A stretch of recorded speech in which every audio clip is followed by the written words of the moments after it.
The Eastern Cape frontier at the close of the 18th century was a volatile place.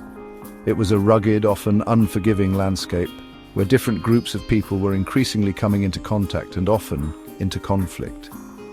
Trek Boers, semi-nomadic pastoralists of Dutch descent, were pushing eastwards from the Cape Colony, seeking fresh grazing land for their cattle and a life free from too much government control.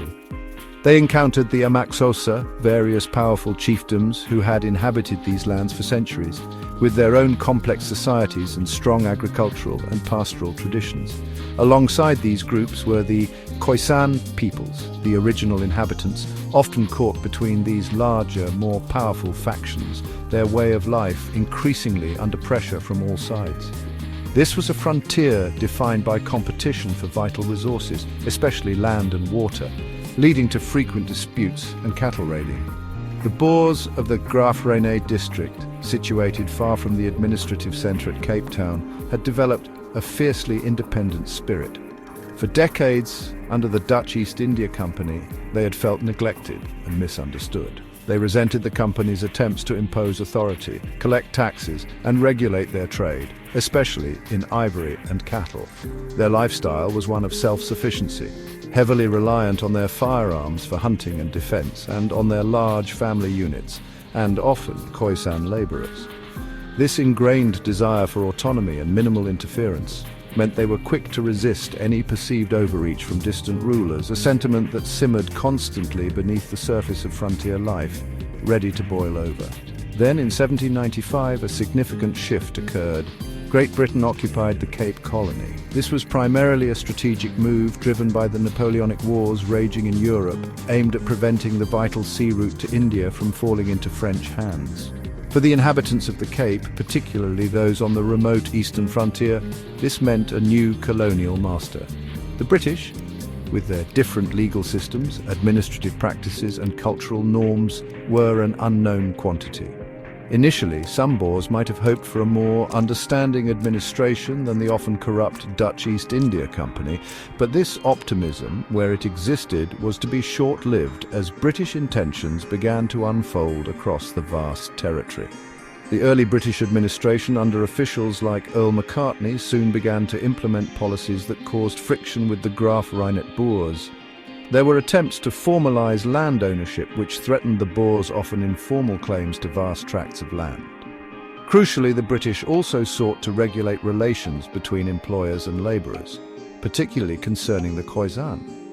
This was seen by many Boers as an unacceptable interference in their domestic affairs and a challenge to their established social order. Furthermore, the British justice system, with its emphasis on due process and equality before the law for all regardless of race, was alien and often resented by settlers accustomed to a more summary and often biased form of frontier justice. The final spark that ignited the simmering discontent into open rebellion in early 1799 was the British attempt to arrest a prominent Graaff Reinet burgher named Adriaan van Jaarsveld. Van Jaarsveld, a well-known and respected figure among the frontier Boers, was accused of forgery and defaulting on a loan to the previous Dutch East India Company government. For many Boers, this was not simply a legal matter, it was perceived as a direct attack by the new British authorities on one of their own, an attempt to assert dominance and enforce laws they considered unjust or irrelevant to their way of life. The call went out to resist this perceived tyranny, and the stage was set for a confrontation. In response to Van Jaarsveld's summons and subsequent arrest, a group of armed Boers, led by Martinus Prinsloo, mobilized.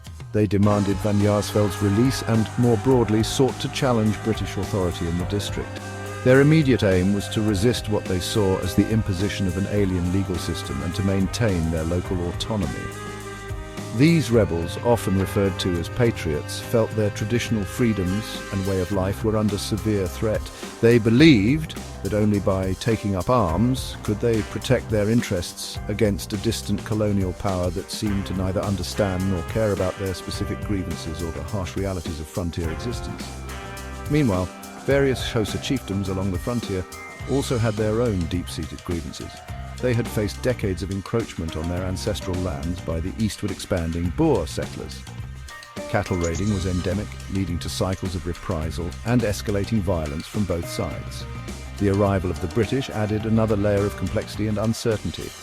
Some Xhosa leaders, like Ndlamba of the Rahaba, saw the internal divisions among the colonists and the new British presence as a potential opportunity.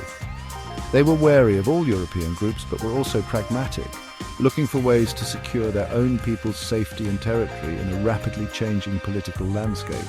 It was in this volatile context that one of the most remarkable, if temporary, alliances in South African history was forged.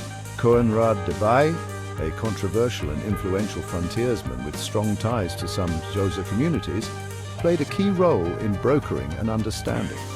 A faction of the rebellious Boers, including Prinsloo, sought common cause with certain Xhosa groups, particularly those under Ndlamba. Their shared immediate enemy was the British administration and its military forces. The Boers hoped Xhosa's support would bolster their numbers and fighting capacity, while Ndlamba likely saw an opportunity to weaken the colonists generally and perhaps reclaim lost territory or cattle, playing one European power against another. The combined rebel forces, a somewhat uneasy coalition of disgruntled Boers and certain Xhosa warriors, began to put pressure on the British authorities in Graaff Reinet. Their actions included armed demonstrations, skirmishes with small British patrols, and attempts to intimidate officials loyal to the Crown. The rebels effectively controlled parts of the countryside, making it difficult for the British to assert their authority beyond their immediate garrisons. This period saw a blend of tactics. The Boers brought their horsemanship and marksmanship, honed by years of frontier life, while their Xhosa allies contributed their own formidable fighting skills, intimate knowledge of the terrain and manpower, creating a significant challenge for the small British force initially available. The tactics employed by the rebels were largely suited to the frontier environment. They avoided large-scale set-piece battles where British discipline and firepower might prevail. Instead, they favoured guerrilla-style warfare, swift raids, ambushes, and harassment of supply lines. Cattle raiding, a long-standing practice on the frontier, became a key element of the conflict, used not only to sustain the rebel forces, but also to undermine the economic stability of those loyal to the British. The Xhosa warriors in particular were adept at moving quickly and stealthily through the dense bushveld, launching surprise attacks and then melting away before organized resistance could be mounted, making them a particularly feared component of the rebel alliance. However, the alliance between the Boers and the Xhosa was fraught with inherent instability and was ultimately doomed to fail. Deep-seated historical mistrust and animosity, born from years of competition for land and resources, could not be easily overcome. Their long-term goals were fundamentally incompatible. The Boers desired unchecked control over the land, while the Xhosa sought to defend and reclaim their ancestral territories. The British, under General Francis Dundas, were also adept at exploiting these divisions.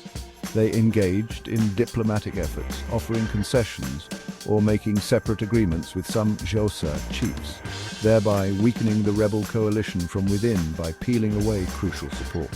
The British military response, though initially hampered by the vast distances and limited troops, eventually gained momentum. General Dundas marched a considerable force, including Khoisan levies, who were often antagonistic towards the Boers, towards Graaff Reinet.